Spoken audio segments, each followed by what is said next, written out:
It all started with that phone call. I remember sitting in the kitchen of my apartment, finishing my morning coffee and watching the city wake up outside the window. The phone vibrated. It was Igor, my husband. There was anxiety in his voice. "Marina. Mom's in serious trouble. They're going to evict her from her apartment." I took a deep breath. My mother-in-law, Valentina Petrovna, had a talent for getting herself into trouble and then calling her son to rescue her. But from Igor's tone, I could tell this time was different. "What happened?" I asked, already sensing that our calm life was about to end. Huge unpaid utility bills had piled up. On top of that, she had fought with all her neighbors, filed complaints, gone to court, and now she was facing eviction in a month.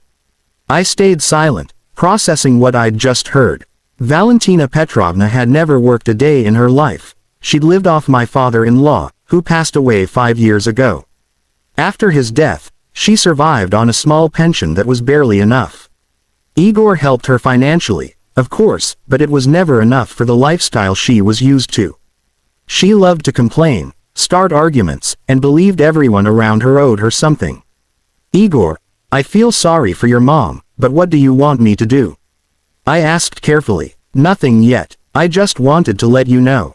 I'll go see her tonight and figure things out," he replied. But I already felt uneasy. I knew my husband well enough to realize he was planning something. We'd been married 6 years. Igor was charming, attentive, caring, a manager at a large company with a good salary. On our dates, he brought me flowers, took me to restaurants, said all the right things. I was head over heels in love. Our wedding was modest. Neither of us liked lavish celebrations. Valentina Petrovna, though, made a scene, claiming the wedding was beneath our status, but Igor stood up for me. I believed he would always be on my side. The first few years of marriage were happy ones. We rented a small one-bedroom apartment on the outskirts of the city and saved up for our own place. Igor worked a lot, and so did I, as an accountant at a construction firm. Evenings were cozy. Dinner together, movies, plans for the future. My mother-in-law visited rarely, but every visit came with criticism. My soup was too bland, the apartment too small, or I talked to her son the wrong way. Igor usually brushed her off, and I liked that he wasn't a mama's boy. Everything changed 3 years ago when my father, Viktor Alexeyevich, retired. He had spent his whole life serving in law enforcement, reaching a high rank, a man of principle, justice, and iron will. After retiring, he decided to move to the countryside, to the house he'd built while my mother was still alive. My mom had passed away 10 years earlier, and my father kept that house as a memory of her. One evening, while I was visiting him, he said, "Marina, I'm giving you my city apartment. I don't need it anymore, and you and Igor should have your own home." I was shocked. My father's 3-room apartment, newly renovated, in a good neighborhood, it was a dream. I told him it was too generous a gift. "You're my only daughter," he said. "Who else would I leave it to? We'll draw up the deed. It'll be yours, your protection, just in case." I didn't think much of those words at the time. I thought he was just being his usual cautious self. Lawyers quickly prepared the documents, and I became the happy owner of a spacious apartment. Igor shared my joy, though I noticed some tension in him. He asked more than once why the apartment was registered only in my name. "That's how it's done," I explained. "It's a gift from a parent. My dad wanted it this way." Igor nodded, but I could tell it bothered him. When Valentina Petrovna found out the apartment was solely mine, she had a meltdown, screaming that if we ever divorced, her son would be left with nothing.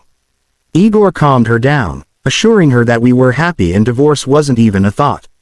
I didn't pay much attention to her outburst, a mistake. We moved into the new apartment, and everything seemed perfect.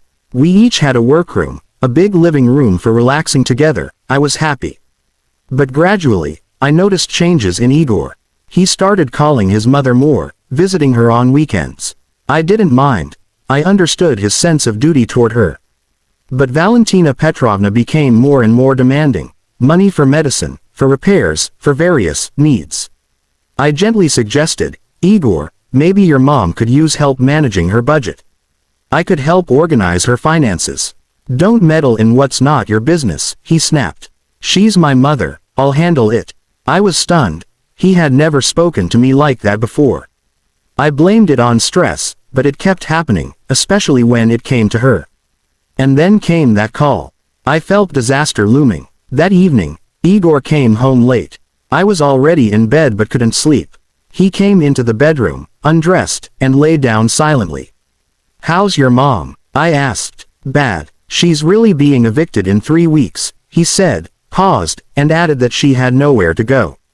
My stomach tightened. "Igor, don't even start," I warned. "Marina, she's my mother. I can't let her end up on the street." "Nobody's saying you should. You can rent her a place, help her find a room. There are options," I replied. "With what money? You know how much rent costs." "We have a spare room," he said. I sat up and turned on the light. "We don't have a spare room. One is ours, one's my office, and one's your office." "All taken. We can share an office. 2 desks in one room. Mom can take the other one," Igor said calmly. I couldn't believe what I was hearing. "Igor, you realize you're suggesting we live with your mother, the same woman who constantly criticizes me and thinks I'm not good enough for you?" I asked. "She'll get used to it. It's just temporary. Until she finds something," he said. "Temporary?" I laughed bitterly. "Your mother will never move out. You know that. Please, Marina, she's my mother. She has nowhere to go," he pleaded, taking my hand. I pulled away. "No, Igor, this is my apartment. My father gave it to me, and I decide who lives here. Your mother will not." His face changed. He went pale, then red, his eyes turning cold. "Your apartment," he hissed. "So I'm a guest here now. I live here just by your grace." "That's not what I meant." "No, that's exactly what you meant. You've always thought this was your territory and I'm just a guest." "Let's calm down," I said. "There's nothing to discuss. My mother's moving in. End of story," he said, turning his back. I lay awake all night. The next days were filled with tension. Igor barely spoke to me, came home late, left early. I tried to talk, but he ignored me. Then strange things began. First, books disappeared from my office shelves. Then my desk was moved. When I asked Igor, he shrugged.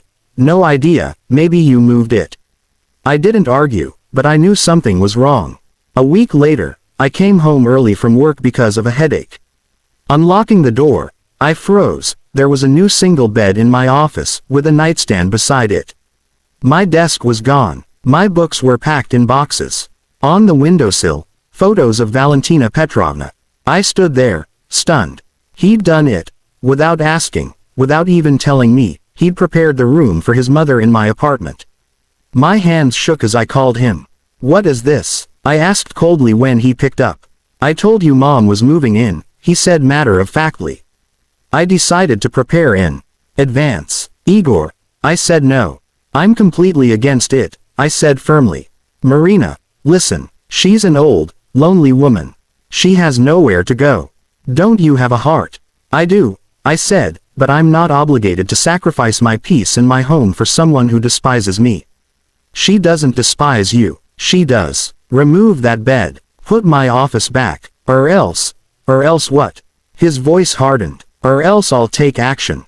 He laughed, a harsh, ugly laugh. "What action, Marina? Don't be ridiculous. This is our apartment, our home, and my mother will live here. Whether you like it or not." "It's not our apartment," I said quietly. "It's mine." "There you go again. Yours. I'm sick of it. This is our family home. We live here together, so it's shared. I have the right to decide who lives here." "No," I said. "The apartment is registered to me alone. Legally, it's my property." There was silence. Then Igor said softly, "We'll talk tonight," and hung up. I sank down on that bed that shouldn't have been there. My head throbbed. Not from pain, but from realization. The man I loved, the one I wanted a future with, ignored my words and my rights. He'd made his choice, without me. I thought of calling my father, but no. Not yet. I wanted to handle it myself. That evening Igor came home around 8. I was waiting in the living room. He poured himself some water, then came in.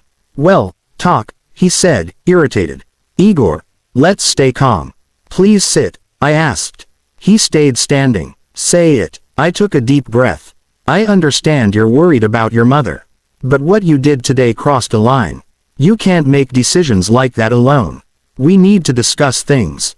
I tried to discuss, he snapped. You said no because you don't want my mother here.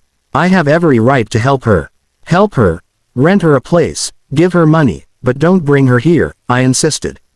His face twisted. You're selfish, cold, heartless, he shouted. The words stung, but I stayed calm. I'm thinking about our marriage. Your mother living here will destroy it. It's already being destroyed by your stubbornness. He roared. Enough. He shouted again. She's moving in the day after tomorrow. I've arranged everything. Movers, her things, it's decided. I stood up slowly. You won't. I will, he said coldly, eyes hard. If you do this, I'll file for divorce. He smirked. Go ahead. You think the court will side with you. The apartment's in your name, right? A gift, not subject to division. We'll see. He turned away, but I grabbed his arm. Igor, stop. This is the end. He yanked his arm free. No, it's the end of your control. I'm the man here, the head of the family. I make the decisions. Something inside me broke. The head of the family. I whispered. You don't become one just by being a man. You earn it. With respect, care, and love. Shut up, he shouted, and raised his hand. I stumbled back, instinctively shielding myself. He froze, staring at his raised hand in disbelief. We stood there for several seconds, his face red with anger, his hand hovering in the air, and me pressed against the wall, staring at a stranger. You raised your hand at me, I whispered. He lowered it, but the rage in his eyes didn't fade. You drove me to it, he said. I'm sick of your tantrums. Mom's moving in, and that's final. Get used to it. He slammed the door behind him. I slid to the floor, hugging my knees. My body shook. Not from fear, but from realization. The man who vowed to love and protect me had almost hit me. I don't know how long I sat there.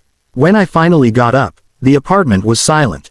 Igor was either asleep or pretending to be. I quietly packed a few things, grabbed the apartment documents from the safe, and took my phone. My hands trembled as I dialed my father's number. He answered on the third ring. Marina, what happened? He asked immediately, his voice full of worry. My father always sensed when something was wrong. Can I come to you? I asked. Of course. Come now. Tell me later, he said. I drove out. The road to his village took about an hour. The whole way, I replayed everything. Igor's raised hand, his face, his words. My father was waiting on the porch, tall and silver-haired, still straight-backed and composed. Seeing my face, he frowned and gestured for me to come inside. Sit down, I'll make tea. We sat in silence until he placed a mug before me and said quietly, tell me everything. I told him, from my mother-in-law's deaths to the near violence that night. My father listened silently, his jaw tightening when I mentioned Igor's behavior. Then he leaned back, stared out the window for a while, and finally said, tomorrow morning, I'm coming with you. We'll see what kind of man this is. Dad, please don't. I can handle it, I tried to protest. He looked at me in a way that made arguing pointless. He raised his hand against you, in the apartment I gave you to protect you. Do you think I'll just sit by? His voice trembled slightly, but it was firm. He didn't hit me, today he raised his hand. Tomorrow he'll hit you. The day after, you'll end up in the hospital. I'm going with you. We'll end this. I knew there was no point arguing, and truthfully, I was afraid to go back alone. I slept in my old room. My father had kept it just as it was. I fell asleep slowly, thinking about how the man I once loved had turned into someone I no longer recognized. We left early in the morning. My father was silent, clearly thinking. Dad, what are you going to do? I asked. Talk to your husband, man to man, no fighting, he said with a faint smile. Please, he chuckled. Don't worry, I have more effective methods. We arrived around 9. Igor worked remotely, so he should have been home. I unlocked the door. My father followed me inside. The smell of coffee hung in the air. Igor was sitting on the couch with his laptop. When he heard footsteps, he turned, and when he saw my father, his face went pale. Good morning, my father said evenly, his voice calm but cutting. So, Igor, You thought my daughter would stay silent after you raised your hand at her. Igor flinched, trying to deny it. Marina's exaggerating. Don't lie, my father interrupted sharply. She doesn't make things up. I can see it in your eyes. He stepped closer, surveying the room. Listen carefully. This apartment belongs to my daughter. I gave it to her so she'd have protection and independence. No one gets to command here but her. But I'm her husband. I have rights too, Igor stammered. My father gave a cold smile. You have the rights the law and my daughter allow you. The law says a gifted apartment is personal property. And my daughter says your mother won't live here, so she won't. You don't understand. My mother has nowhere to go. Igor cried. I understand perfectly, my father replied. That's your problem, not my daughter's. You want to help her. Pay for a rental. Find her a place. But you will not sacrifice Marina's peace for it. Igor looked back and forth between us, desperate. Marina, please, say something. She can stay just for a while. No, I said, exhausted. She'll never move out. You know it. I didn't sign up for this. I'm your wife, or was. After last night I'm not sure anymore. Igor turned pale. You want a divorce. I don't want to, but you're pushing me there.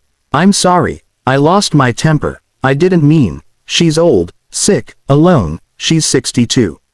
Not old, not sick. Just high blood pressure, like half the country. And she's not alone. She has you, I said. I took a step closer. Igor, I'm tired of the manipulation, of being second to your mother, of my opinion not mattering. You didn't even ask. You just did it. You erased my space, my say. My father watched silently, then spoke, his tone like iron. You have two options, he said.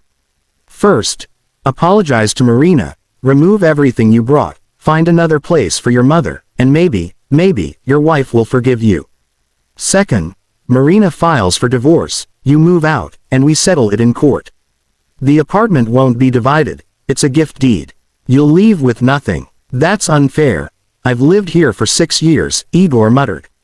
The law's on Marina's side, my father said firmly. And if you threaten or pressure her again, I'll handle it personally. Believe me, I have enough connections to make your life very uncomfortable. His voice was calm, without menace, just certainty. Igor sank onto the couch, covering his face. It's all her fault, he muttered. She keeps calling me, saying I'm a bad son, crying every night. I couldn't take it anymore. He looked at me, desperate. Marina, can't we just let her stay? Please, we'll make it work. No, I said quietly. It won't work. She'll take over everything, and you'll let her. My father put his hand on my shoulder. I'm with you, he said. Whatever you decide. I looked at Igor, slumped, lost, pitiful. For a moment, I almost felt sorry for him. Almost.